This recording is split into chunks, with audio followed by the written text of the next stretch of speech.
Well, I think it's 10 o'clock, and I like to be prompt, and the good doctor is here, so I think it's time to start. Thank you, Dr. Bhattacharya, and congratulations on your new role as Director of the NIH. Thank you for appearing before the subcommittee today to discuss how the fiscal year budget of 2026 will continue efforts from NIH to reduce illness, enhance health, continue land-breaking or unbelievable research, and lengthen the lives of all Americans. My home state of West Virginia, as we have talked, is faced with many complex health challenges. I know that if we work together and make wise investments and focus on what really matters, we can create positive momentum towards eliminating these challenges.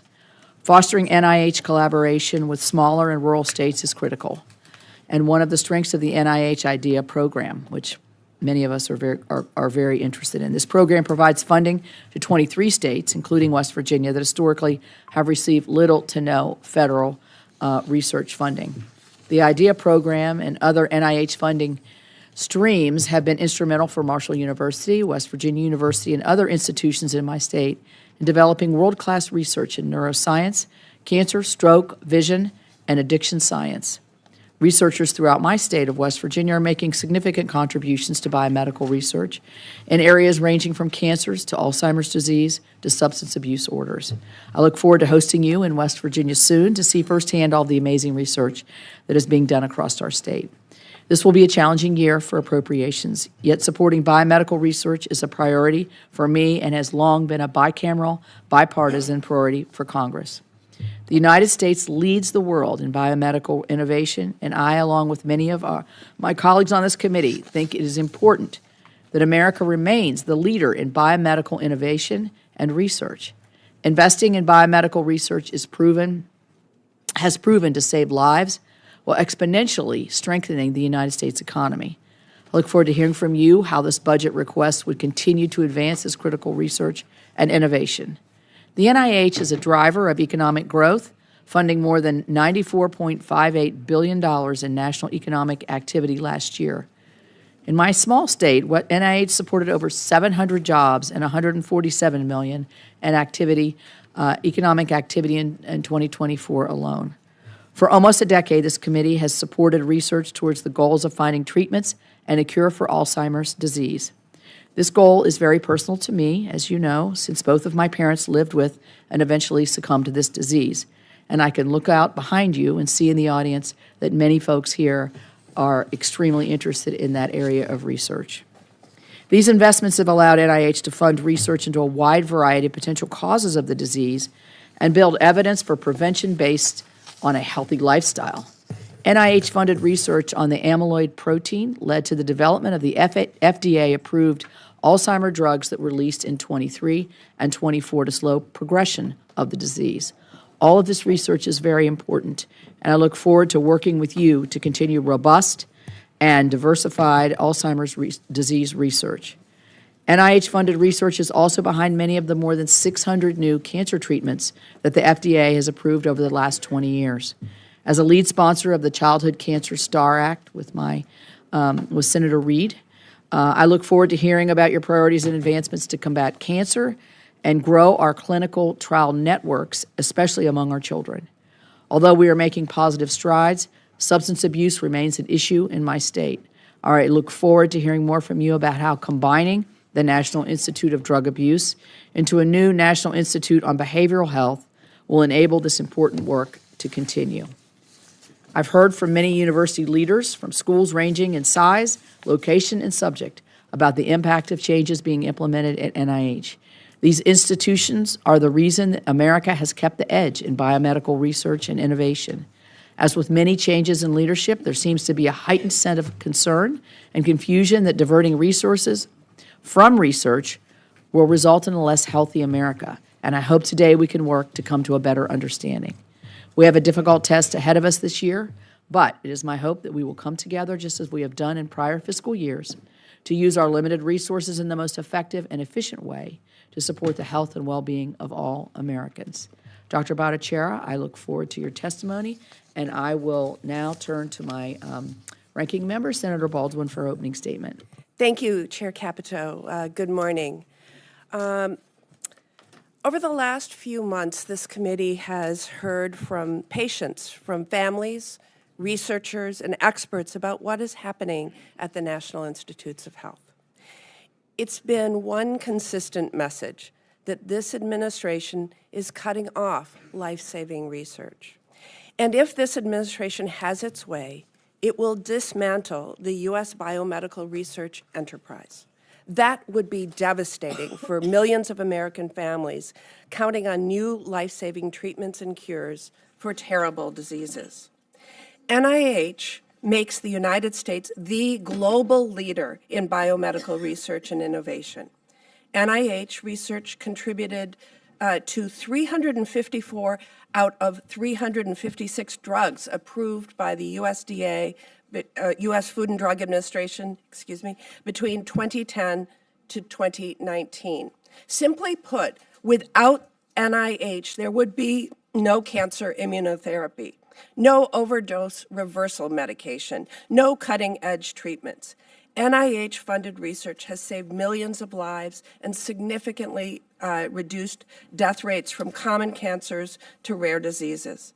It has produced what can only be described as miracles, like last month when American doctors made history with the first successful personalized gene editing treatment in a 9.5-month-old baby boy, curing him of a rare life-threatening genetic disorder. Congress spent nearly 100 years building up NIH as the world's premier biomedical research agency and investing in research infrastructure at thousands of institutions nationwide, which are fueling the development of state-of-the-art treatments that wouldn't have been imaginable just decades ago. But as long as it took to build this, this administration has shown just how fast it can all be torn down. I'm not just talking about the president's catastrophic budget request for next year. I'm talking about what NIH is doing right now. If we don't stop NIH from going down the road it's on, I am deeply concerned it will wreak irreparable harm on biomedical research in this country, and millions of American families counting on it. To date, NIH has taken the completely unprecedented step of terminating 2,370 active grants and $4.9 billion in funding. It has significantly delayed the awarding of new grants and continuation grants. It has prevented research institutions from accessing their existing grant funds. Biomedical research can't just be turned on and off on a whim. These delays and terminations aren't just debilitating for scientists, they're also derail research on everything from Alzheimer's disease to cancer to diabetes. Decisions about which medical research grants should be funded or terminated are, for the first time in history, being made by political appointees, most with absolutely zero scientific training or expertise. I'm very concerned about the sudden proliferation of political appointees at NIH and other actions this administration has taken to politicize scientific research, like allowing DOGE to decide which grants get terminated and which grantees actually get paid. Injecting politics into NIH will make American science less rigorous, less credible, and less competitive. Everything that is happening at NIH is being led by political interests, not by science. I want to mention a few examples because details here matter. NIH has delayed $65 million in funding for 14 Alzheimer's disease research centers in 9 states, including at the University of Wisconsin-Madison. It has delayed $47 million in cancer center support grants at 9 cancer centers in 8 states. It has delayed $55 million for 11 rare disease clinical research network grants in 8 states. Let that sink in. This administration is making a conscious choice not to fund research into Alzheimer's disease, cancer, and rare diseases. And NIH has terminated grants for Maternal Morbidity and Mortality Center, a grant developing new digital imaging techniques for cervical cancer screening, and a clinical trial studying a potential cure for infants born with HIV, just to name a few. Many of us have been sounding the alarm about this for months. Through May of this year, NIH awarded 3,288 fewer grants than through the same time period last year. Now the administration's own budget clearly shows this is the plan, to award thousands of fewer grants this year. Each one of those grants represents a contribution to scientific progress, a potential new cure or treatment, or a medical breakthrough that could save millions of lives. And on top of that, this budget proposes to cut $18 billion, or 40%, from NIH next year. That should be all the proof we need to judge this administration's intentions and its priorities. This administration says it will ensure the United States remains the global leader in biomedical research. But its actions and a budget request that would cut the number of grants funded by NIH by 15,000 next year clearly shows those are empty words. This administration cannot be left to its own devices. If Congress doesn't intervene, this administration will tear down our biomedical research enterprise, cede our global leadership to China, and rip away cures that families desperately need for reasons I can't begin to comprehend. That's why I will do all I can to work with my colleagues on both sides of the aisle to protect what Congress has built in this country over nearly 100 years, that has produced miracle cures, saved millions of lives, and given hope to millions more. So I look forward to marking up the fiscal year 2026 appropriation bills in the coming weeks, and most importantly, enacting those bills into law later this year to do exactly that. Because this budget request makes it clear that if we don't, this administration will unilaterally enact policies that will be devastating for millions of American families. Thank you, Senator Baldwin. And now I turn to our witness. We're very happy to have Dr. J. Bhattacharya, who is the director of the National Institutes of Health. Welcome. Thank you. Good morning, Chair Capito, Ranking Member Baldwin, and distinguished members of the committee. I'm Dr. J. Bhattacharya, Director of the National Institute of Health, our nation's biomedical research agency. And thank you for inviting me to testify on the administration's fiscal year 2026 budget request for the NIH. As both Senator Capito and Senator Baldwin, you've both said, the NIH has long been known as the crown jewel of government and science, and for good reason. NIH researchers and NIH-funded scientists across the country have contributed to life-saving breakthroughs in biology, in medicine. Thanks to our work, the Americans have improved options to control diabetes, have better treatments for heart disease, better treatments for cancer, and major breakthroughs in sickle cell anemia and a whole host of other diseases and conditions that I don't have. If I started to list them, I would take up more than just the 5 minutes I have. Because of the NIH, we can reverse overdoses, we can prevent cervical cancers. The NIH's broad portfolio of investigator-initiated research and the agency's essential role in training the future generations of scientists fuels innovation across the country. It is an absolute honor to lead this incredible agency. Despite this progress, life expectancy in the U.S. has flatlined for more than a decade, since 2012. Millions of children and adults face poor outcomes due to chronic diseases like heart disease, like diabetes, and conditions like cancer and Alzheimer's continue to have a tremendous impact on the lives of millions of Americans. I'm also concerned that after the COVID-19 pandemic, many Americans no longer trust the biomedical enterprise of the NIH. A Pew study in 2024 found that 1 in 4 Americans did not believe that the scientists had the best interest of the public at mind. And as a scientist myself, I find that tremendously concerning. I applaud the NIH's efforts to advance science during a difficult time. However, I take seriously the concerns of the public and recognize the need for reform at the NIH. So, to restore our reputation among the American people and address the chronic disease crisis, we can't return to business as usual. I join President and Secretary Kennedy in their commitment in advancing 21st century research at the NIH. We will build on the agency's record of solving complex challenges and invest resources where they are needed by prioritizing the health needs of the American people, and I mean every single American.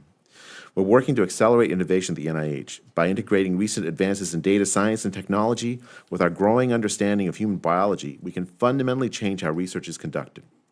We need to empower our nation's scientists to think big and come up with new ideas that will meet the current and future health needs of the country. Catalyzing this shift to newer technologies is more important than ever as research and healthcare yield vast quantities of data. As part of the cross-agency initiative, the NIH is leveraging our large-scale data resources to understand the causes of autism spectrum disorder while respecting patient privacy and security of sensitive health data. I look forward to working with the autism community on this effort. To ensure our innovations make an impact, we must mend our relationships with the public. The American people should have confidence in our findings and trust we are working in their best interest. We've implemented a number of reforms to enhance oversight, transparency, and safety at the NIH. Importantly, we're taking action to improve NIH oversight of funding abroad and to improve the safety and security of biological research. I recognize the value of foreign collaborations and know that many critical breakthroughs have been built as a result of highly productive global partnerships. However, I take seriously the fact that our work is powered by public investment and must be accountable to the taxpayer. That's why we're implementing a new policy that ensures foreign institutions receiving money from the NIH face the same rules for payment and data sharing as the domestic grantees. I understand it's a big change for the research community, but it's critically important. Beginning long before the pandemic, the research community has debated whether the government should fund studies that enhance the ability of a pathogen to cause disease or transmit more efficiently among humans. I strongly believe we should not be supporting these kinds of risky experiments, which constitute only a very small fraction of the NIH portfolio. The NIH is actively identifying and ending dangerous gain-of-function research that could threaten public safety. The scientific debate about gain-of-function research demonstrates the importance of academic freedom. Diversity of opinion is essential in driving scientific progress. Interrogating evidence and challenging the status quo ensures scientific rigor and meaningful results. That's why I'm working to ensure scientists at the NIH can engage in open academic discourse without risk of official interference. It's also important that we solve the reproducibility crisis in research. Reliable, reproducible, generalizable research must serve as a basis for truth in biomedicine. And unfortunately, many research findings have not been reproducible. This is not a moral failure of individuals, but rather a systemic issue that places too much pressure on publishing only favorable results. We're actively exploring ways to reward scientists for cooperating replication, sharing data, and establishing for replication. In closing, I'd like to thank this committee for their generous support of the NIH mission to improve the health and well-being of Americans. I look forward to working with all of you as we chart a path forward for biomedical research to make America healthy again. Thank you, and I look forward to your questions. Thank you, Doctor. And I'd like to turn to the chair of the committee, who we're very honored to have with us, Senator Collins. Thank you very much, Senator Capito. Doctor, let me start by welcoming you to the committee. I am well aware that you have devoted your life to medical research, to health economics, and that you care very deeply about NIH. That is why the administration's reduction of more than $19 billion to the agency's budget, that is approximately 40%, is so disturbing. It would undo years of congressional investment in NIH, and it would delay or stop effective treatments and cures from being developed for diseases like Alzheimer's, cancer, type 1 diabetes. I could go on and on. We also risk falling behind China and other countries that are increasing their investment in biomedical research. Let me give a specific example. There are an estimated 7 million Americans living with Alzheimer's today. Barring any major breakthrough to prevent, slow down, or cure this devastating disease, this number could almost double to claim the lives of more than 13 million Americans by the year 2060. And that's why this committee has been so dedicated to increasing the funding for biomedical research and for Alzheimer's in particular to more than $3 billion last year alone. And it's produced results. We've seen the first 2 drugs that have been shown when administered early enough to slow cognitive decline. We have also seen the development of a breakthrough blood test, which will help lead to earlier diagnosis. Yet the administration's budget proposes a decrease of 40% for the National Institute on Aging, which funds most Alzheimer's research. As a senator representing the oldest state in the nation, this is of particular concern to me. And like Senator Capito, I too lost my father to this devastating disease, as well as my grandfather, 2 uncles, and just last year, a brother-in-law. So I know personally what it means to so many American families. Why is the administration proposing to cut the funding for the National Institutes of Aging when we are making progress in treating Alzheimer's and other dementias? Senator, thank you for the question. And so first, let me just say that I am fully committed to making progress, scientific progress on Alzheimer's. I know all too well from my own research work and from friends and family members the devastating toll of this disease. And we have made tremendous progress. The NIH supports a very wide range of hypotheses on Alzheimer's, and it's resulted in some advances, like, for instance, the blood test for early detection. We still don't have, I think, in my professional opinion, a sufficient way to manage the disease, to prevent the disease and to cure the disease. We need more advances. And so I'm absolutely committed to making sure the NIH plays a tremendous role in that. The president wrote a letter to Michael Kratsios, his science advisor, committing the committing the United States to be the leading nation in the world in biomedicine. And so that's the intention of this administration. The budget. I mean, this is my first time through this budget fight, and so I'm still learning. But I'll tell you, from what I understand is that the budget is a collaborative effort between Congress and the administration. And I look forward to working with you all to advance the needs, the real health needs of not just the folks here in the room who represent Alzheimer's patients, but also the health needs of all Americans. We have tremendous health needs that we have to address. It's only excellent research that's going to solve those problems. We look forward to working with you to remedy these problems and the deficiencies in the budget. Prior to your confirmation, NIH abruptly and without any notice or input from the scientific community announced a 15% arbitrary cap on research-related costs, also called indirect costs, for institutions that receive grants from the NIH. This proposed cap is so poorly conceived, and I've seen firsthand how harmful it is. It is leading to scientists leaving the United States for opportunities in other countries. It's causing clinical trials to be halted and promising medical research to be abandoned. It's also against federal law.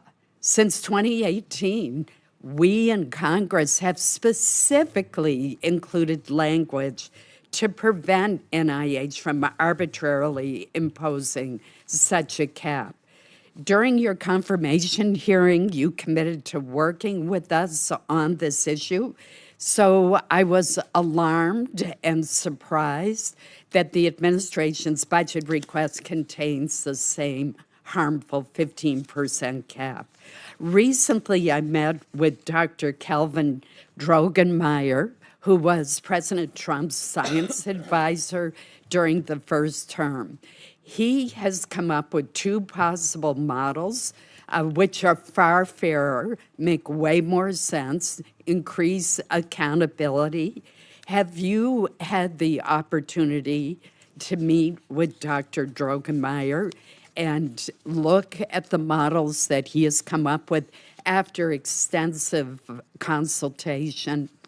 So I spoke with Dr. Droggemeier before he started the process, and he told me about those proposals, but in the planning stages. I have not yet met with him after because he had a working group that he put together of experts to think about this. I think that they're quite promising. The key thing, first, I can't speak about the 15% because it's subject to litigation, so I'm not going to. I don't want to get into that. But I want to bring the broader policy issue, which is how should the federal government support the research institutions of this country where the research we've been talking about take place. I think it is an opportunity to rethink that. We absolutely have an obligation to make sure that the institutions have the capacity to do the research correctly. Are we doing it fairly? Do we have processes in place that you have the sufficient geographic representation, that scientists across the country, wherever they are, have access? I think we can do a lot better, and I'd love to work with Congress to make to address that. I think there's lots of great possibilities for reform. Thank you. I encourage you to sit down with Dr. Droggemeier as soon as you can. Thank you, Madam Chair. Thank you. Senator Baldwin. Thank you. As I said in my opening comments, I've been raising the alarm now for months about NIH grant making being significantly behind its normal pace. This year, NIH has awarded nearly $3 billion less compared to the same period last year. That's at least 3,288 fewer grants. So, Dr. Bhattacharya, I want to know who is withholding this funding. Is it you? Is it DOGE? Is it OMB? Who is making those decisions? Well, Senator, there's a range of decisions that I think that led to some of those pauses of grants. So who is making those decisions? Not what are the decisions, but who is making them? Right, You, DOGE, OMB, someone else? Because there's a range, there's the different answer for some of those. So Okay, so all of the above? Well, no, not necessarily. It depends on the specifics we're talking about. So if I may, so there's change in priorities for the NIH to move away from politicized science. I've made those decisions. Decisions regarding, for instance, Harvard and some other institutions, that's joint with the administration, and those are, I believe, temporary after settlements are reached with those universities. And so those are the primary, I think, classes of decisions you're talking about. Okay. We now have the fiscal year 2026 budget proposal, which shows the plan is to award significantly fewer grants this year and next. OMB Director Vogt recently made a major change on the way that NIH will fund grants. And I want to make sure that the committee is really aware of this because it hides an even deeper cut than the 40% that we're talking about. So for half of its research grants, NIH is going to start forward funding them. In other words, in 1 year, granting a multi-year grant. This is going to have significant impact in the near term on the number of grants NIH awards and how much is spent on research. Your budget requests an $18 billion cut for NIH, and that's bad enough. But be honest with Congress and the American people. This forward funding scheme means that the cuts are even deeper. It means billions will effectively be put in escrow and won't actually be spent on research for a number of years to come. It means that you're effectively cutting research funding next year by another $7 billion on top of the $18 billion cut you propose. And it means that next year NIH would award a fraction of the grants it has historically. Your budget already proposes to award 15,000 fewer research grants next year. And this change alone, this forward funding, accounts for about 4,000 of those. While I think Congress will reject your budget request, it clearly shows the administration's intent. And you can cut $7 billion and dramatically reduce the number of NIH awards next year on your own. unless Congress steps in to stop that. So, Dr. Bhattacharya, I'm struggling to find a reason why NIH would implement this forward funding policy. How is this proposal anything but intentionally sabotaging biomedical research? So, Senator, a couple of things. So one is regarding funding for this year. Congress allocated the money. My job is to make sure that the money goes to excellent research projects. My intention is that we will spend. I'm asking about the money. forward funding I proposal know, that Senator. disguises even deeper cuts so- in the NIH budget than the budget submission would suggest. Yeah, so I just wanted to preface my answer to that because you asked that also. As regarding forward funding, that's a budget proposal. The Well, you don't policy of the deny that it administration is reduces the amount that will be spent on biomedical research next year by an even deeper amount than the $18 billion, 40% cut already. right. So the way the forward funding works, right now we have multi-year projects that we fund. Yes. And forward funding says we will allocate the money for those multi-year projects this year rather than in the out years. And so, in principle, in the if it's a 4-year project, 3 of the years will sit in an escrow account and not be spent next year. Again, further diminishing the amount that will be spent on biomedical research. No, I think the thing is that in the long run, what it does is allow you to spend more money and have more flexibility for new research projects. That's because what it says. That's is that funny the math. budgets, it's just the math. I'm an economist also. What it does is it says, look, let's allocate the money this year so that next year the money isn't tied up on previous year's projects. That's in the long run. I think, as I said, I'm happy to work with Congress and looking forward to working with Congress on this. This is a budget proposal, not a final thing. I think if I had to start and redesign the system again from the start, allowing more flexibility as new scientific opportunities come up, the forward funding model allows that to happen actually more than the current model, where large fractions of the NIH budget are tied up with old projects. So I think that, but as the transition it really matters how we do it, and so I absolutely really glad to work with Congress on that to make sure that there's no disruptions. Thank you. I'm going to save my Alzheimer's question. I think Senator Collins and I have like opinions on that, and very much want to see the innovation in detection, diagnosis, and treatment move forward, and hope that as you're setting the priorities and we set them with you, you know that this is a top priority for many of us who are here, and me in particular. I want to ask about the IDEA program. You mentioned about geographic diversity of research. And we know, and I think the statistics bear out that only a certain amount of states are getting enormous amounts of funding for research and NIH. And some of the middle states, and I'm in the middle state, those of us have difficulty securing research grants and moving forward with it. And that's where the IDEA program really helps. How do you see that when you're looking at the larger picture of priorities? Where do you see the value in that, and how do you think we can make sure that those developmental awards are not just still granted, but also increased? Right. So the IDEAS program is a tremendously important part of how we support research in states and universities that don't traditionally get a lot of NIH money. I was looking up the numbers. I think it's like $440 million in fiscal year '24, which is really a small fraction of the NIH funding.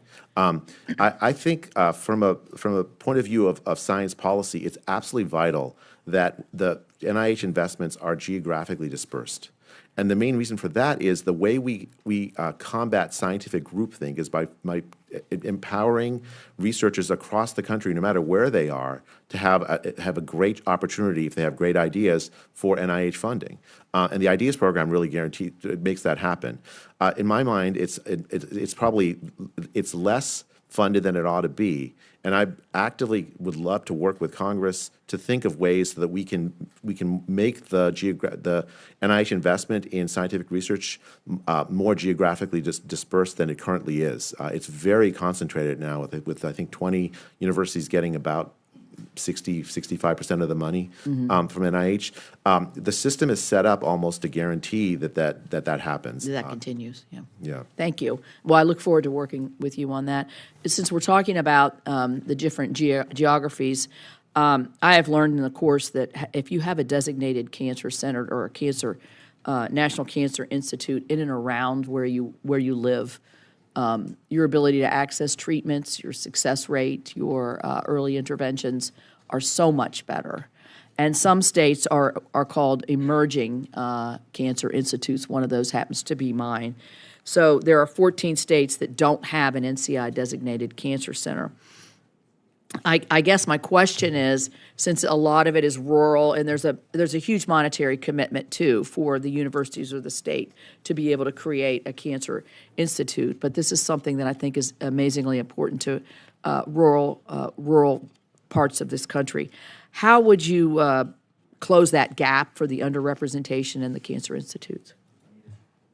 It's very, very important that we expand the NCI's investment in states. It should be national. It should be everywhere, right? I think and it's really important that we collaborate with universities everywhere to make that happen. And that's a major priority of mine. We have, as you say, Senator, it's there's lots of scientific reasons. Like we want to make sure that the cancer trials that we do what represent the entirety of the American population, the investments that we make in advancing cancer can't happen without our cooperation with and identification of patients in places we don't traditionally go. I think the NCI has done a really good job in the states that it's in, but we need to do better in expanding expanding these national cancer centers to other states where we haven't been is a major priority of mine. Thank you.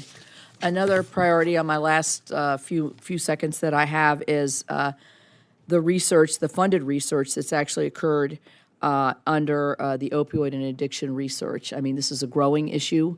The statistics have come down, but I don't think we should be taking that as a sign that this is not still a tremendous problem across the country. And Dr. Rezai in our state is using a low-intensity focus ultrasound to restructure the way that the brain reacts to certain stimuli. And so how does your budget prioritize continued investment in addiction treatment? I mean, Senator, as you know, that the statistics are heartbreaking. Like ever since the pandemic, I think the pandemic fueled a rise in drug overdose deaths, with almost 100,000 Americans a year dying. And last year there was some reduction down to 80,000, but nowhere near pre-pandemic levels. The NIH research has funded big advances. For instance, naloxone, which is used to reverse opioid overdoses, is in part due to NIH research. I think we have a long way to go. It's absolutely vital that we make investments to address this problem that affects the lives of so many Americans and their families. Medical research is going to be a tremendously important part of the solution going forward, and we still need more advances. How do we prevent it? It may, medicine may play an important role in that. And as well as advances in our understanding of the behavioral circumstances that lead to addiction and much else. So absolutely, I'm committed to that. Thank you. Thank you. Senator Durbin. Thanks a lot, Madam Chair. And Doctor, welcome. 10 years ago, I made a visit to the NIH, and I met with a man who I believe is an American hero by the name of Francis Collins. He had the job which you currently have. And I asked him what I could do as a member of the Senate to help NIH. In previous years, the number of bipartisan efforts that resulted in doubling its budget, I didn't think that was realistic. And he said to me, what is realistic, and it's hard to do, is give us 5% real growth every single year. If you can do that, we're going to light up the scoreboard. We're making breakthroughs in so many different areas.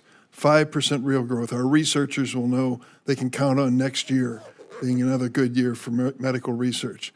So I came back here and I talked to Patty Murray, who will join us, I'm sure, before this is over. Asked her to join in this effort. Then I reached across the table to Roy Blunt, who was a predecessor as a chair of this committee, and Lamar Alexander, and a number of others who are here today, and said, let's go for 5%. You know what we did? In 10 years, we went from $30 billion at NIH to $48 billion, an $18 billion increase in medical research at the NIH. I couldn't have been prouder of all of our bipartisan efforts to do that. This year, your budget wipes it out completely. Wipes out $18 billion that we fought for over 10 years. And I can't understand that. I disagree with this administration on so many things, but this is the one that really gets to me personally. To think that this nation would walk away from medical research. For God's sake, we lead the world in medical research. Why would we give up on it? I look at the specifics here. Cancer. 2025, 2 million new cases of cancer will be diagnosed in the United States. 600,000 people will die from that disease. Yet your budget requests a 38% cut, 38% to the National Cancer Institute.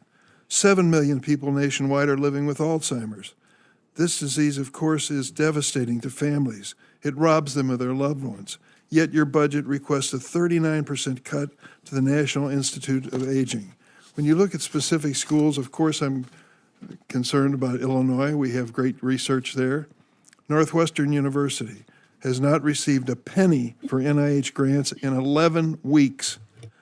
1,359 NIH awards to Northwestern have been frozen or terminated, halting $81 million in research to date. I could go through some of the specifics of this research, but it includes $9 million in clinical trials for brain cancer, colon cancer, breast cancer, childhood cancer.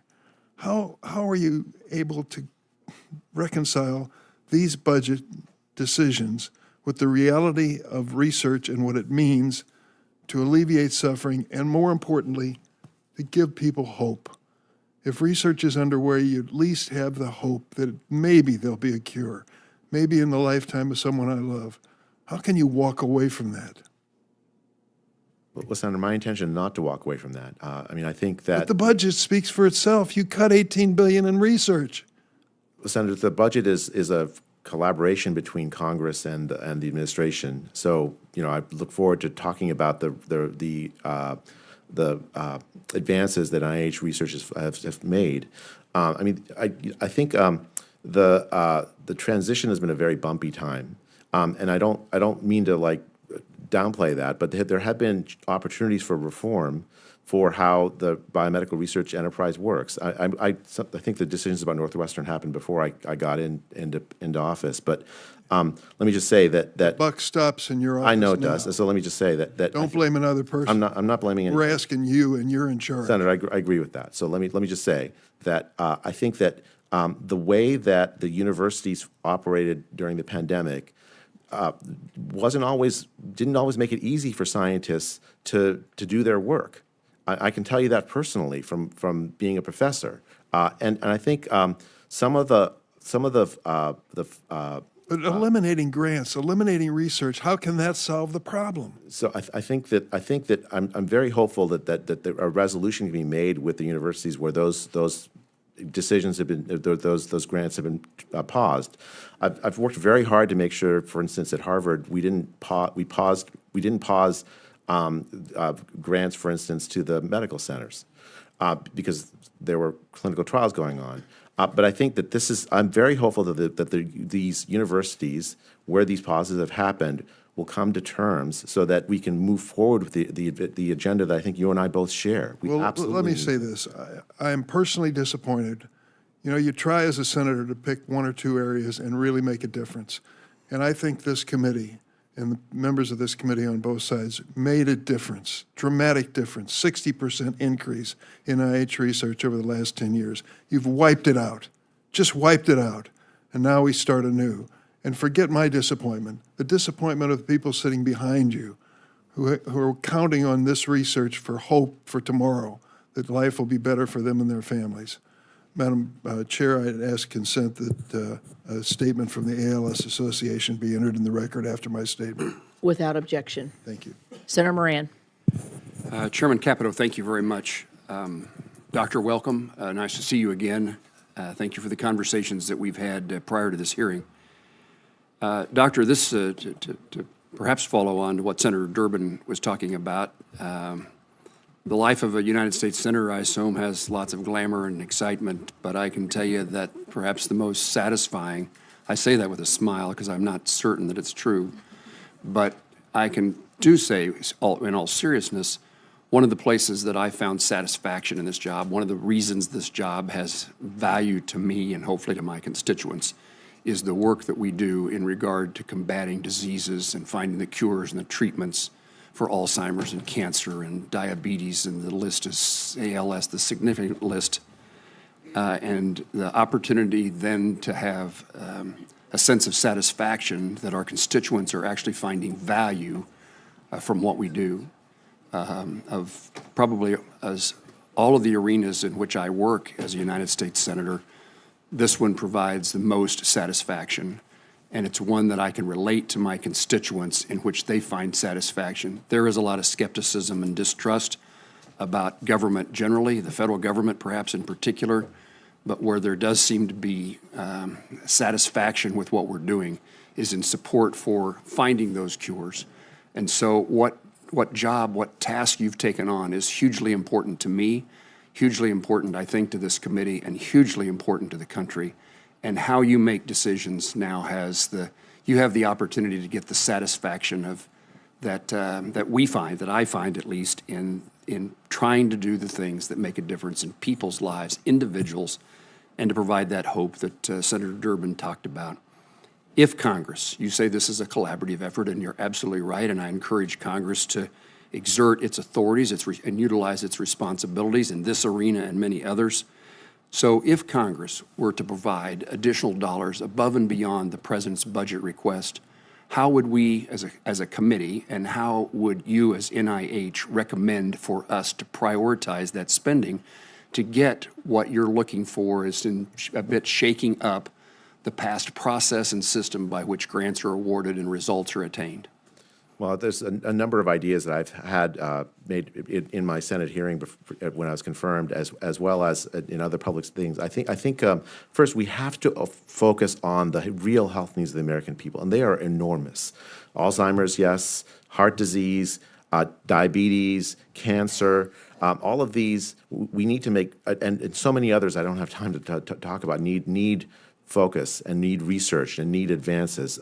I also have been heartened by the near bipartisan support that the NIH has long enjoyed, and I hope that we can get back to that. I view that as part of my job, is to say, look, let's have an agency that focuses on things that really matter to people, and as it has, and I think it continues to do.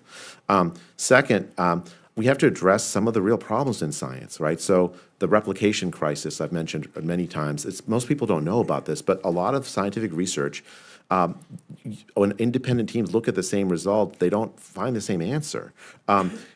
That's basic science. You'd expect there's reasons why that happens. There's no real advantage to doing replication work. That's something the NIH can fix. When drug developers do their own investments, they tell me that they do their own private replication work because they can't trust the biomedical literature.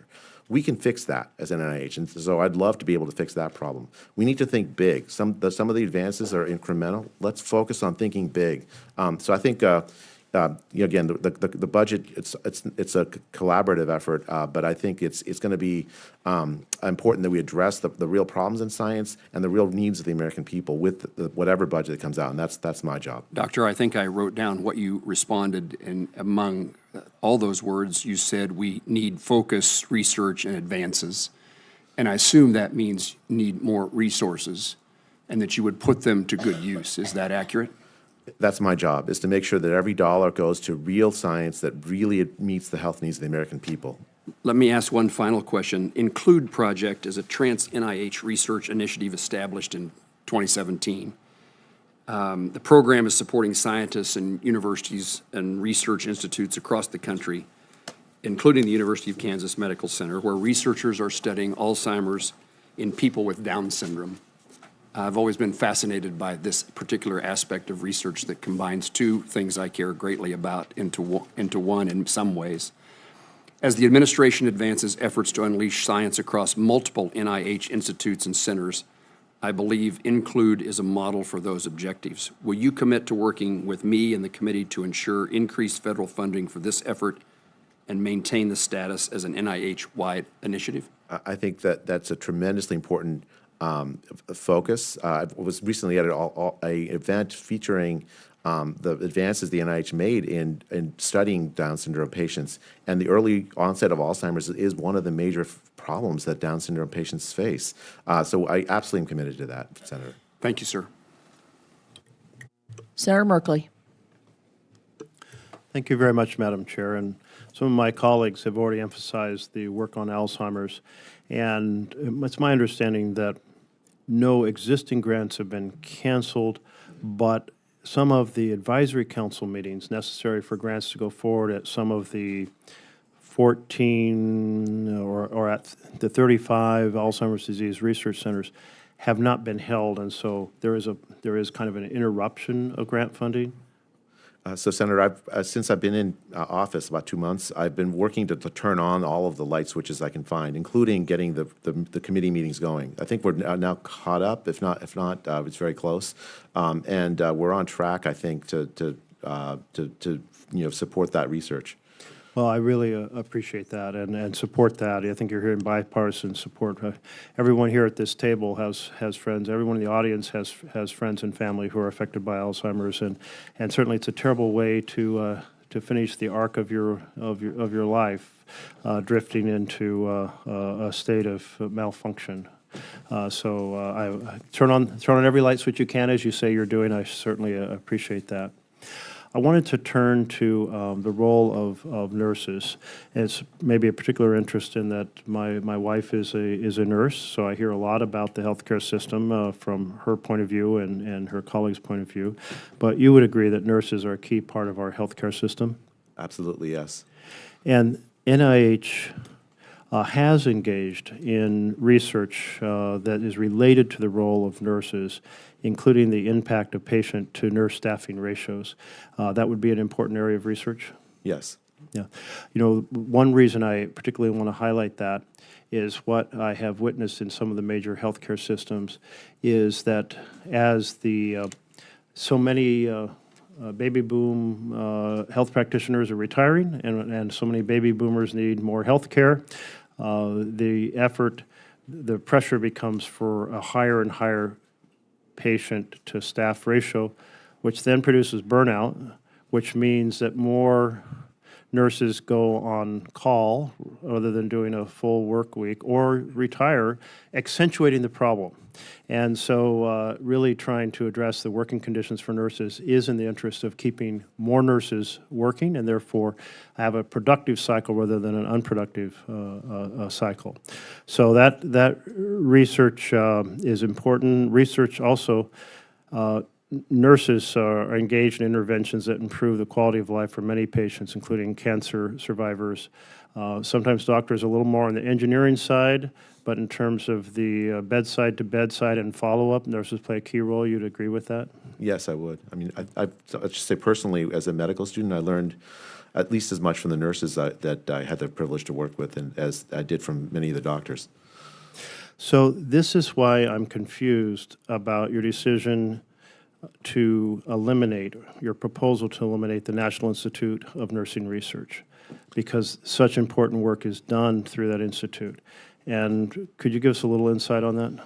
So I'll just say, again, the restructuring decisions are something that are done in collaboration with Congress. I mean, I looked up the history of this, and Congress has weighed in many times. And there's a process which I'm committed to following to make that in collaboration with Congress. But the substantive question, how should the research that you've outlined and where and should it be done? The key question to me is not the structure of the NIH, but the collaborative nature of the NIH. That research needs to get done because it advances health and well-being of American people. Where exactly it happens is less important to me than that it gets done. And I'm committed to making sure that research like that does get supported. So essentially what I hear you saying is you put forward a proposal to eliminate the National Institute of Nursing Research, but you understand that restructuring is something that should be done in collaboration with Congress. That actually is the way the Constitution is designed, so I appreciate your making that point. And I'm sure folks here will be very engaged in that conversation. So In terms of any concern that anyone might have, if Congress funds decides to fund, and the bill is signed by the President, the National Institute of Nursing Research, we don't have to be worried that suddenly those funds will be impounded and it will be shut down. Senator, a lot of nursing research, including the things you outlined, are important for advancing the health needs of the American people. Understanding the nursing ratios, for instance, that's something I actually studied earlier in my career. So I understand why it's such an important question. So yeah, I absolutely support that research. But my question was, if Congress funds it by law, we don't have to worry about the administration shutting it down despite the fact that we have funded it by law. My job is to make sure that the funds that the Congress allocates for the National Institute of Health are translated into improvements into research that improves the health and well-being of the American people. I'm going to make sure that that money is spent, whatever you all allocate to me. Thank you. Thank you. Senator Kennedy.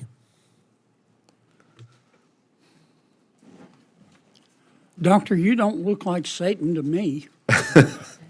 I hope not. Some of my colleagues have accused you of everything but abandoning your children to wolves. Do you hate medical research? I've devoted my life to medical research, Senator. Do you hate the NIH? I love the NIH. I think I said that in my Senate hearing, my earlier Senate hearing. I think it's the most important biomedical institution in the world. This budget that we're debating today is the president's budget. When's the last time Congress took a president's budget and enacted it? You know, the funny thing is, thanks to this process, I've got to talk with all of y'all. When's the last time that happened? I can't remember. It's never happened in the history of ever happened. I mean, everyone has strong opinions about what should happen, and Congress gets to have a say, and that's a good thing. There's some changes that need to be made at the NIH, aren't there? There are. Okay. If I'm the president of a university, and I came to you at NIH and said, I need $10 million to research a cure for nephritis. And I took that $10 million and spent $5 million of it renovating the vice provost home. That would be morally repugnant, wouldn't it? It would. If I were a college president and I came to NIH and asked for $20 million to research a cure for dementia, and I took $5 million of that and used it to buy a yacht for my university, that would be morally repugnant, wouldn't it? That would, and no, that's not. And that's happened before, hasn't it? That's not hypothetical, alas. And there's been a lot of talk about the difference between direct costs, spending the money, for example, on researching cures for nephritis, and indirect costs, overhead. Harvard, for example, with a $53 billion endowment, spends 69% of its money from NIH on overhead, does it not? I haven't looked at the latest numbers, but it's definitely in that range. Yale spends 67.5% on overhead, does it not? Again, roughly in that range, yes. So all this money spent on overhead is money that's not being spent on medical research, is that right? Well, it's for fixed costs of like lab space and things, but also sometimes for other things. So it's some of it's absolutely necessary. Well, if I'm the Gates Foundation, and I came to the NIH and said, I don't want money. I want to give you money. I want to give you $100 billion. Yeah. But you can't spend more than 10% on overhead. Would the NIH turn it down? I wouldn't turn it down, no. In fact, I think that Gates Foundation overhead rates are roughly, again, in that range, 10 to 15%. The Robert Wood Johnson Foundation limits overhead to 15%, does it not? That's what I understand, something like that. Now, I want you to think in terms of the American people and the importance of medical research. What do you think is more important? And we have finite resources. Okay, and I support giving resources to NIH. I think NIH does breathtakingly innovative work. But if you ask American people, would you rather give money to research cerebrovascular disease, or would you rather give $142,000 to the Seattle Children's Hospital to study how to use telehealth to improve access to gender-affirming care? What do you think the American people would say? Senator, the NIH should be a non-political organization, non-ideological, addressing the health needs of the American people. But yet, the NIH also spent $120,000 in a grant to, quote, develop 3D avatars that help people work through gender dysphoria, end quote. Did it not? It did. And the NIH also spent $2,368,492, gave it to Brown University to study, quote, improving mental health among the LGBTQ community impacted by the COVID-19 pandemic. Did it not? I think it did. Although I have to say that Do you think that's more important than studying chronic lower respiratory disease? I mean, I think we should address the real health needs of Americans, not divide Americans into we have to take into account the real differences in in the biology of people. But when we do that, we should do it in a way that really addresses their actual health needs. Not I'm running out of time. What we have to do is spend the money on research. We should, absolutely. It's real simple. I agree with you, Senator, 100%. And some universities aren't, NIH is not calling them on it. Isn't it a fact that a study showed between 2017 and 2019, auditors found 137 critical trials funded with taxpayer money involving 41,000 kids, and they didn't even report the results? What happened to the money? Senator, I think that researchers we support have an obligation to share their data publicly with the American people, no matter what the result. Otherwise, it's wasted. Yeah, agree. All you want to do is fix NIH, don't you? I do. I want to fix all those problems, Senator. Thank you, Madam Chair. Thank you, Senator Kennedy. Senator Britt? Thank you, Madam Chair. Dr. Bhattacharya, thank you so much for, or how do you say it? Say it for me. I say Bhattacharya, but my cousins think I don't know how to pronounce it, Okay. Senator. No worries, Okay. yeah. Okay. Look, I want to talk about what Senator Kennedy just brought up, but before we do that, I want to talk about one of my top priorities, and that is supporting mothers before, during, and after pregnancy. Look, far too many women in this country are dying from pregnancy-related causes. You look at Alabama, we have one of the highest maternal mortality rates in the nation.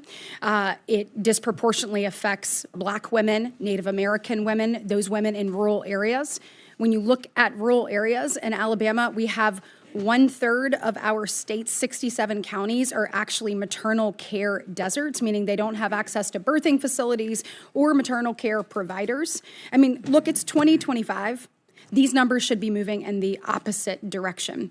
I am really proud to have co-sponsored the NIH Improve Act. It's to help make sure that we have research to deal with the things that I just said.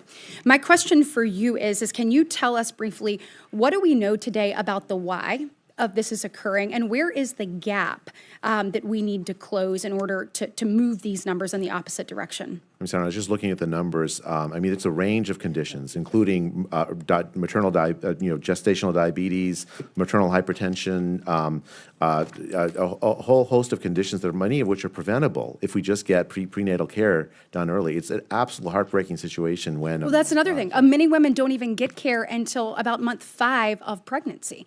I mean, these are things that we have to change.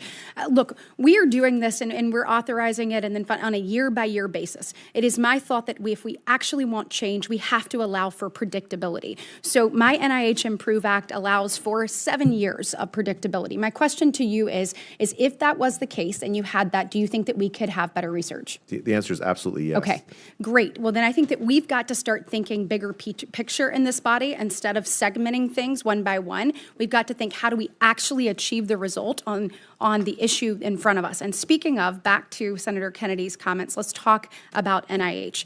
You know I have been a strong supporter, making sure where we have life-saving and life-changing research that it absolutely continues. I also know that we have to be good stewards of taxpayer dollars. We have to make sure that we create a system where we can continue to be the gold standard of biomedical research across the board. I have heard my colleagues today say and indicate that you want to give up on medical research. Is that true, yes or no? No. Right. They have said that you want to wipe out research. Is that true, yes or no? No. Okay, so let's have a productive conversation between the two of us right now.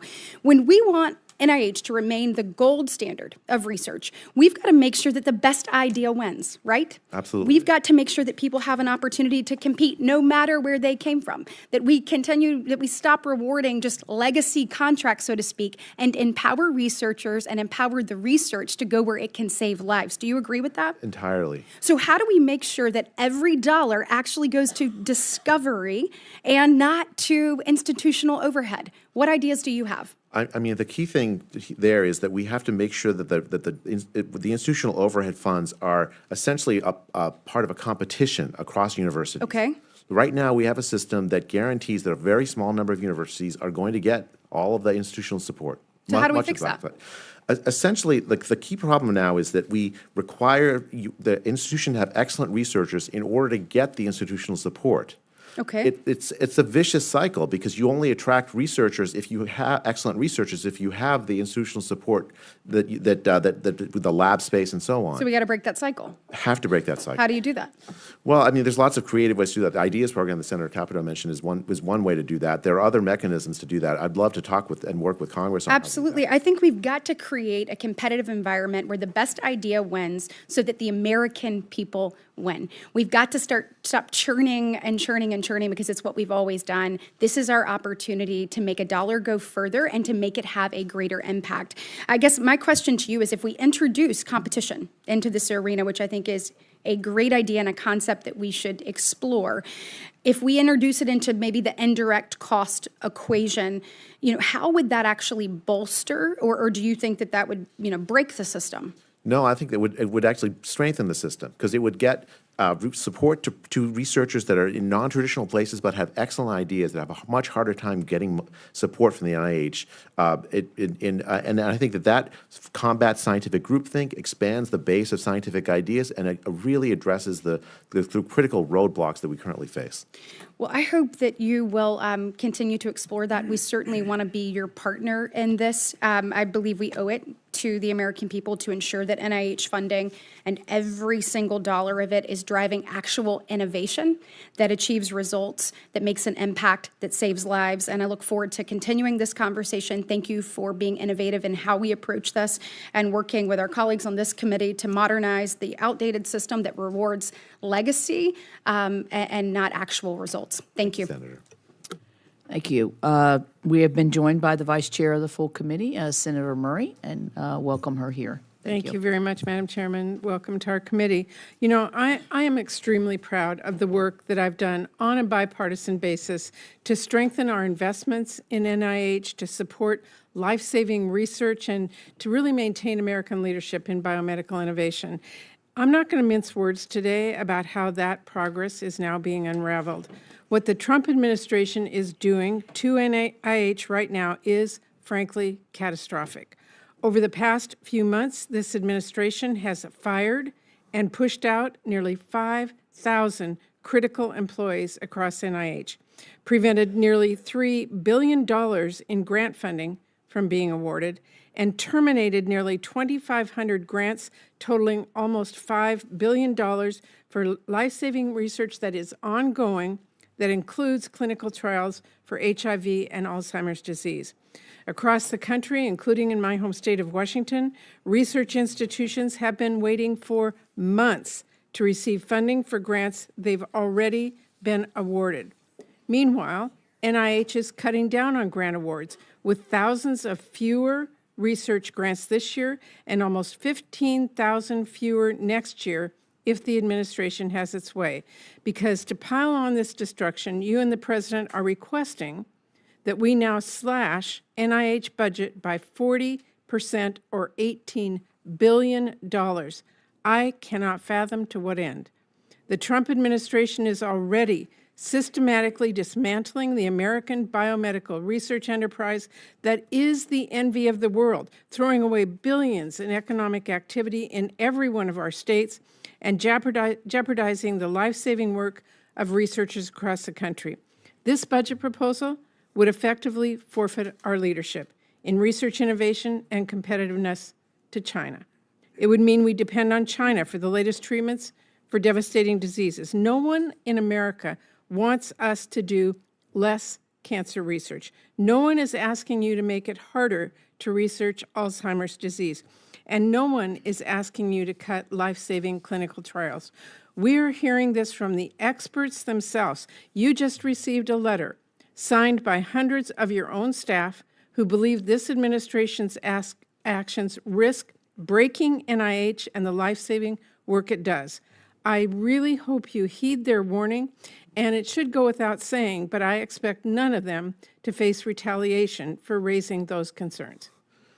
Everyone on this dais wants NIH to succeed, and you're going to need to see some major changes from what you are doing right now to get us back on the right path. Now, Dr. Bhattacharya, we spoke on the phone last week. I appreciate that. I want to follow up on those questions and what I've been trying to get answers from you for months. You told me 25 staff have been fired from the NIH Clinical Center out of the 1,445 who've been fired across the entire agency. But that does not include staff leaving after being offered buyouts or threatened with future layoffs. I want to know what is the total number of employees who left the clinical center and the entire agency as a result of the Trump administration's personnel actions in total. So for the numbers I have in front of me are for the reduction in force. That's the 25 I mentioned in our conversation. We'll get those numbers for the retirements to you. Well, I told you I was going to ask for this administration over the phone. I've requested this multiple times. How come you do not have that for us today? Yeah, I thought it's my misunderstanding. I thought you were asking for the reduction in force numbers, which we provided. I was being very clear. So I want to know, by the end of the day, can I have a detailed list of the reductions in staff by institute, by center, by job function? Not just the RIFs. Not just the RIFs. We'll get to those. Total staff reductions. Can I have that by the end of the day? Yes. Okay. Those are really basic questions, and I want to see that by the end of today. Now, I am also particularly concerned, as I told you, about cuts to clinical trials, which are harming patients' care nationwide and the chance for better treatments and cures. NIH has now terminated at least 160 clinical trials. In addition to terminating grants, you are also delaying grant awards and freezing or significantly delaying institutions from being able to draw down their grant funding, which is disrupting clinical trials, to say nothing of the research that it is now threatening. How many clinical trials across the country have been impacted by the grants you have terminated, frozen, or delayed?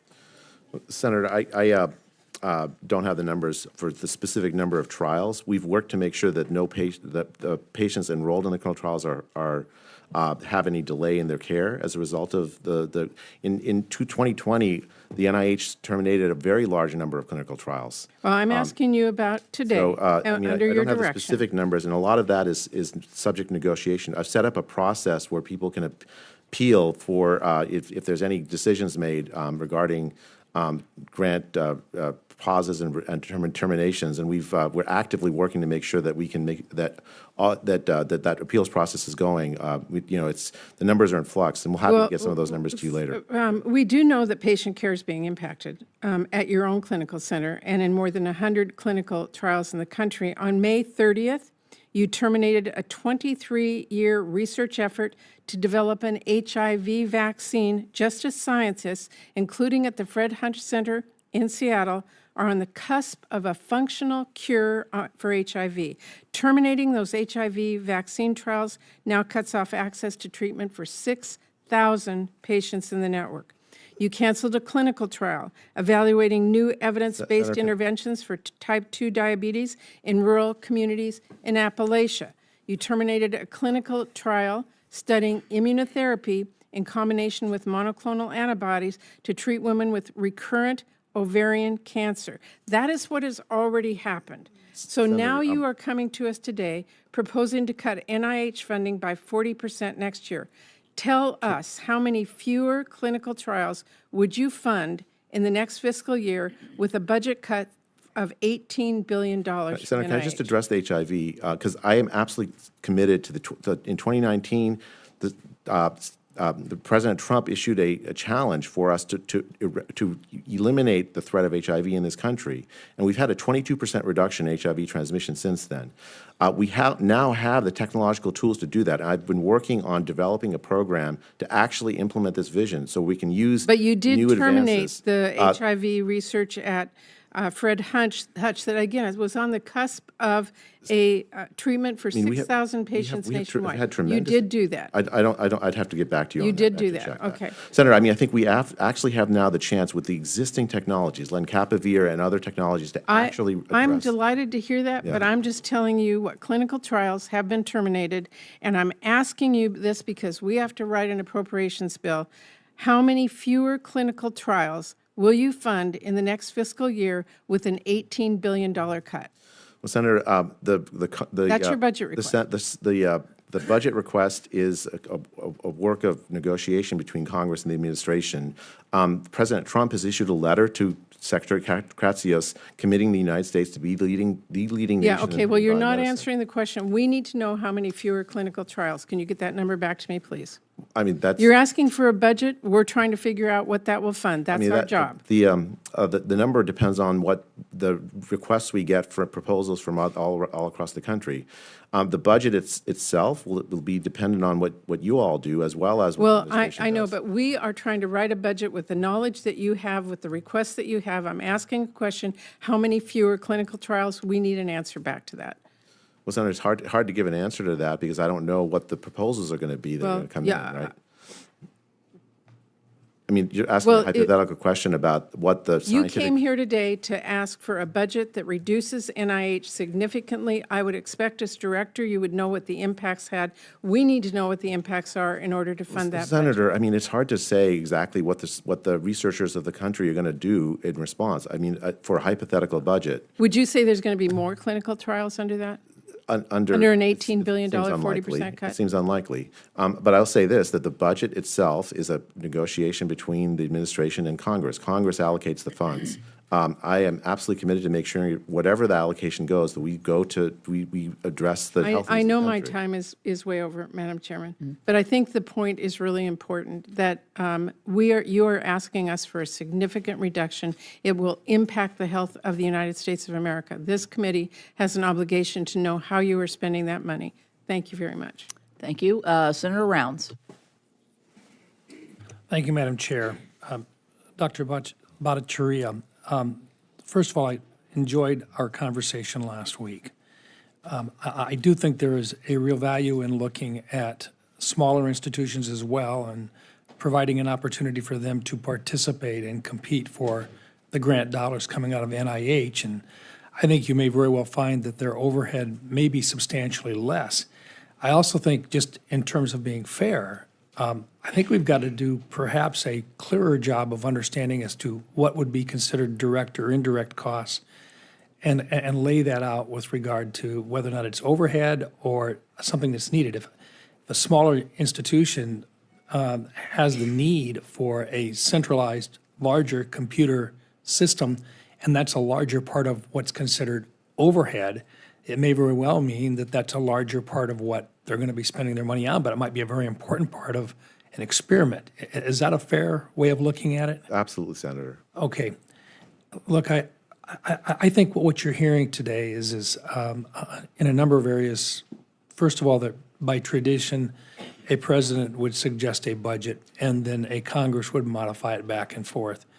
What I think we're assuming is that in this particular case, the president's budget has said this is the very basic minimum. Congress, if you're going to authorize stuff, you're also going to be accountable for actually appropriating the money. And so the expectation is, even more than a negotiation, is that we will be expected to put the money where we think it is best. And when we do that with an appropriate authorization, you will follow the law, and you will see that the money is spent in those appropriate locations. But it will be up to us, once again, to reassume the responsibility we've got for actually deciding and telling the American people we want to spend the dollar in the following areas. Is that what you're sharing with this committee today? Absolutely. It is a negotiation, a cooperation between Congress and the administration for deciding where the research needs of how to best meet the research needs of the country.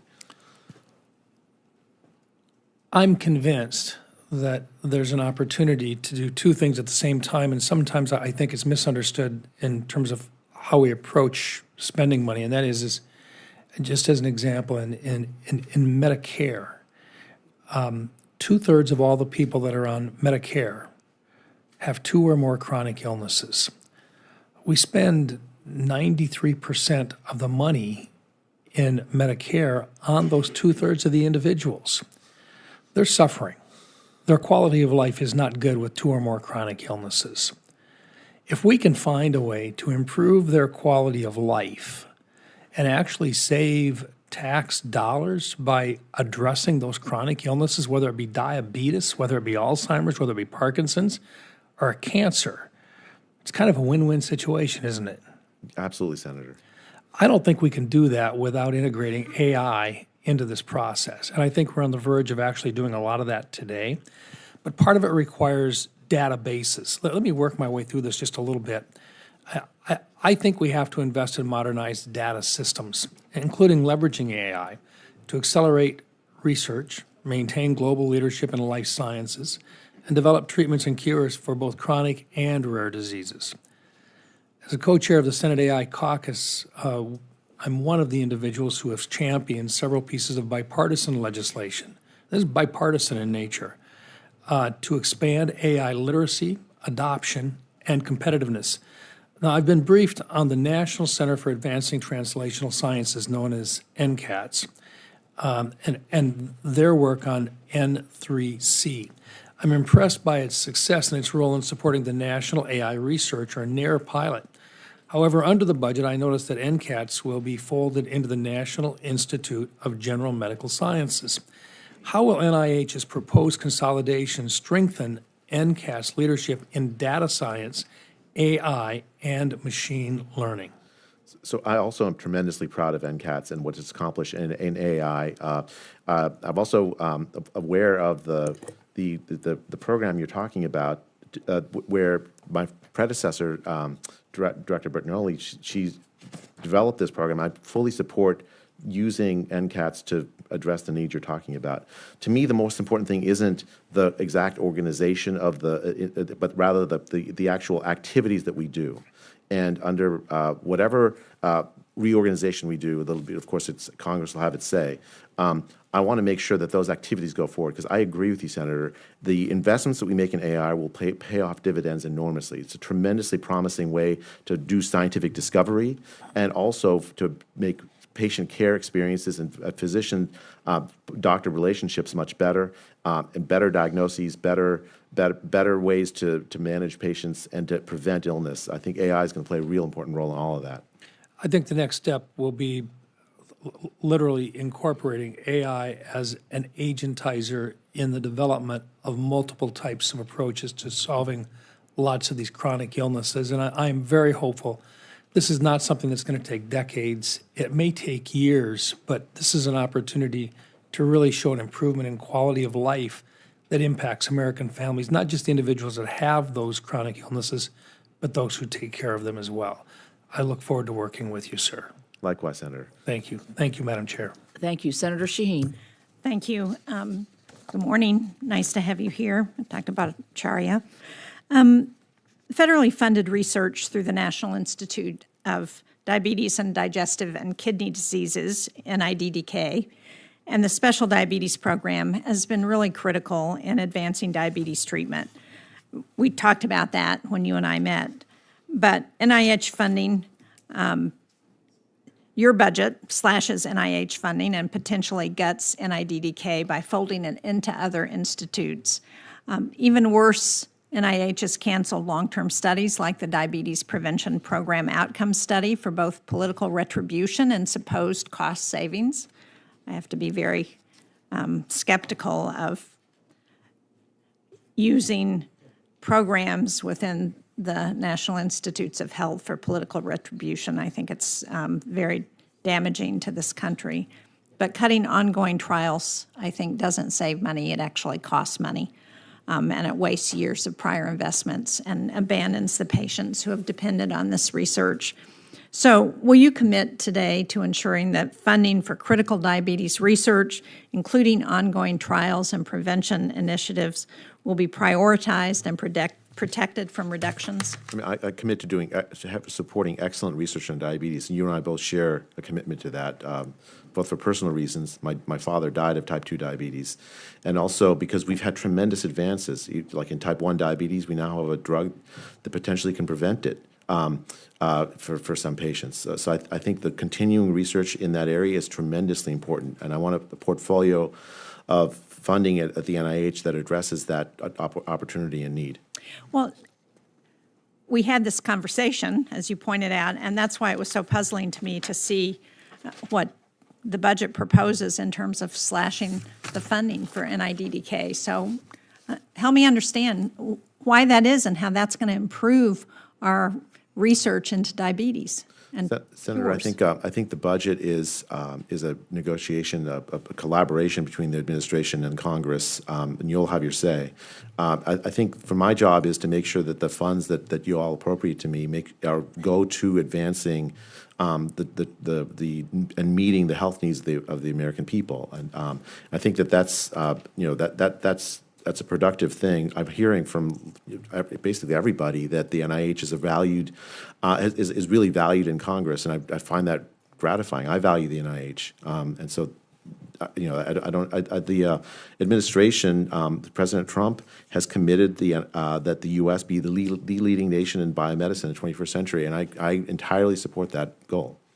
Well, I do too, but it's hard to understand how we're going to get there when the budget slashes funding, particularly in critical areas of research, where our most critical competitor, the Chinese, are increasing funding in those areas, and we're slashing the budgets.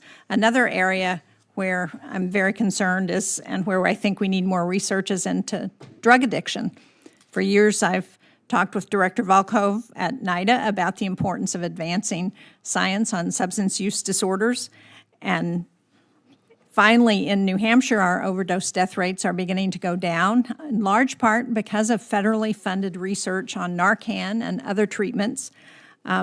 And yet, it's another place where the budget slashes those investments. So how do you reassure researchers, how do you reassure academic institutions and patients, most importantly, that addiction research is not going to suffer when your budget proposes cutting funding and dismantling the very institute that has led to this critical work?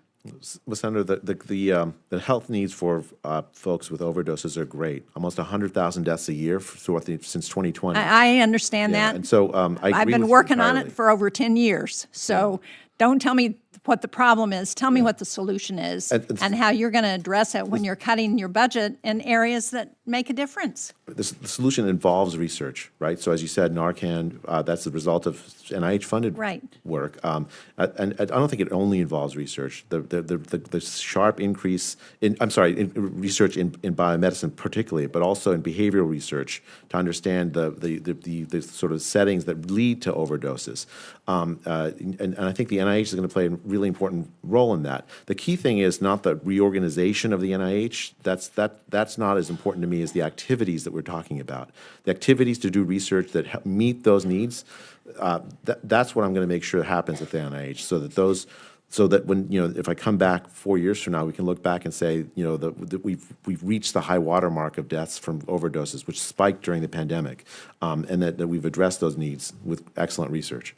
Well, it's hard for me to understand how we're going to address those needs with excellent research when you're cutting research grants, you're cutting personnel, and we're seeing some of our best scientists talking about going to Europe and to other parts of the world because they don't feel like they can get a fair shake in the United States. Thank you, Madam Chair. Senator Schatz. Thank you, Chair. Dr. Bhattacharya, thank you for being here. Good to meet you. I had a really interesting conversation with Secretary Kennedy, an unexpectedly constructive conversation, because we sort of went through some of the cancellations in his department, and he conceded something that not every cabinet member has conceded, which is that the initial sort of DOGE cuts were, and terminations and suspensions were at least substantially informed by a Control F keyword search enterprise. And I've heard this in private with some of the other secretaries, but they kind of concede blunt instrument, like still directionally consistent with the Trump administration's approach, but maybe a little overdone and a little, but it seems to me it's especially bad in the NIH because you can ping some of these keywords and not be talking about anything that's in the least bit ideological. So understanding how chromosomal makeup and cross-sex hormone administration would affect wound healing in mice, the role of environmental sensor, AHR on colitis, establishing the science behind Alzheimer's recruitment registries, opportunities for increasing diversity, and accelerating enrollment into trial. There are probably many, many dozens of these examples where you're pinging a word like maternal or diversity or even trans inside of another word, not to mean transgender. And so I guess what I'd like from you is an admission that that was too rough of a cut and you still have some work to do in untangling, because it's not as though you just sort of say, yeah, that was a little much, and in the next appropriation cycle, we'll clarify what we mean. Many of those grants are currently canceled, and the only thing we're left to do is to go in and petition in some cases the king, in some cases part of his court, to say, would you please give mercy to this one? And you're smart enough to know how to run an enterprise. I'm wondering if you would undertake a process to figure out, now that the dust is settled, which ones of these were accidentally ceased, and to try to go about systematically reversing that. I mean, one of the people I talked to said it's going to take 18 months if we go hand by hand. Well, if the cutting takes 2 weeks and the restoring takes 2 years, we're losing a lot. I'm wondering if you can work on that. Yeah, Senator, I've established a process for appeals for those grant terminations and decisions, and hundreds of people have appealed. It won't take 18 months. It'll take weeks to get through those appeals. We've reversed many of them. I mean, I didn't take this job to terminate grants. I took this job to make sure that we do the research that advances the health needs of the American people. Okay, so give me like a time frame for processing all of them. I mean, it's hard to promise a specific time frame, but it won't be years. It'll be weeks. I mean, I spent the last couple of weeks, last few weeks. I think it was like a month ago. We set up the appeals process, and they've been working through those numbers, those grant applications. Can we agree that we shouldn't do it that way again? I mean, I know you have to survive in this administration, but can we agree that this is not the most helpful way to do things? I mean, I think a lot of those decisions were made before I got in. I still own those decisions. Let's keep you out of trouble, and I will come back to you every couple of weeks to see the status of all these. I think it's just a fact that given what happened over the last 90 to 120 days, we're actually losing researchers. It's not like a rhetorical flourish. We're losing people to some friendly countries, Canada and others, and some not so friendly countries, China and others. And I'm just wondering what you would say to a young researcher whose grant just got cut. Tell them why they should stay in the United States, because the prospects, if you are to believe House Republicans, if you are to believe Elon Musk, I'm not sure I can make the argument to a young researcher, you're best staying in the United States. Make the best case. You have a microphone, you're on the record. Yeah, so the U.S., the World Report, which is a NIH product, estimates how much money public institutions give for research for biomedicine around the whole world. The U.S., through the NIH, is the primary funder of biomedical research. Something like 85% of all worldwide public biomedical research is funded by the NIH. And so if you are a scientist, if you're a young scientist, this is the place to do your work. This is the place where you're most likely to get the scientific resource to do your scientific work. It's the place, if I've actually looked at some salaries. I get it in the macro, but if I'm the person whose grant was frozen, I would actually sort of go like, okay, that's like what we did for the last 4 years, telling people that the inflation that they're experiencing is not so bad because look what's happening macroeconomically and how do we compare to these other countries. That's actually not the question. The question is, yeah, what about my situation? I'm a good researcher. I'm being recruited from all these other countries. I would like to do this in the United States. I'm going to not make you answer the question a second time, but I want to flag. Can I just say one real fast? Sure. With the chair's indulgence, could I have one more minute? Do you mind if I, because this would be. Yeah, I haven't voted yet, so. Neither have I, but. Okay. This is really important to me, so I'm really pleased by the opportunity to answer the question. I have a real commitment to making sure that young researchers get supported by the NIH. They are the future of biomedical research, and I absolutely intend to make sure that happens. Fine. The last question I have for you, and I'll ask it for the record. There's this conflation of health disparities and different outcomes for the different sexes and people with different ethnicities. You know them better than I do, but certainly as an Ashkenazi Jew, I have to worry about certain things. African Americans have to worry about other things, and so on, right? And that's being swept up as DEI. And I would like you to clarify for the public that there may be a category of things that are more ideological and less scientifically based that we can argue about in some other context. But in the scientific context, it is absolutely true that different people respond to different courses of treatment differently, and that should not be swept up as some sort of like woke enterprise. Can you just agree with that? Completely agree with that. Thank you. Thank you. Thank you, Dr. Bhattacharya. And we have a vote on, so we are going to end the hearing today on that. Everybody's gotten a chance for questions. I'd like to thank you and my fellow committee members for a very thoughtful conversation, and thank you especially for being here. For any senators who wish to ask additional questions for the record will be due June 17th. The hearing record will remain open until then for members who wish to submit additional materials for the record. At this point, the subcommittee will stand in recess, and many thanks to you. Thanks.